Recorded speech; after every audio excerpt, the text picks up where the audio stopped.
ট্যাবলেটটি মূলত যেসব রোগে বা সমস্যায় কাজ করে তা হলো, 1 নম্বরে যে কাজটি করে তা হলো যাদের ডায়াবেটিস নেই তবু ঘন ঘন প্রস্রাবের বেগ আসে তাদের জন্য নির্দেশিত।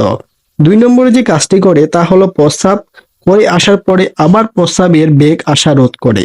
3 নম্বরে যে কাজটি করো তা হলো হঠাৎ করে আপনার প্রস্রাব নিয়ন্ত্রণ ছিল কিন্তু এখন ঘন ঘন প্রস্রাব হচ্ছে, সেই ধরনের সমস্যার জন্য খুব দ্রুত কাজ করে এই টলটার 2 ট্যাবলেটটি।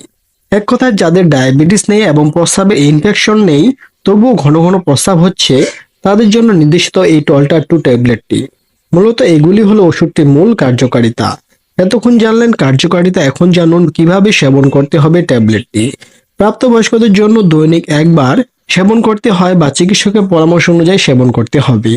ট্যাবলেট সেবনে যেসব পার্শ্ব প্রতিক্রিয়া দেখা দিতে পারে তা হলো শুকনো কাশি, মাথা ব্যথা, কোষ্ঠকাঠিন্য এবং পেটে ব্যথা দেখা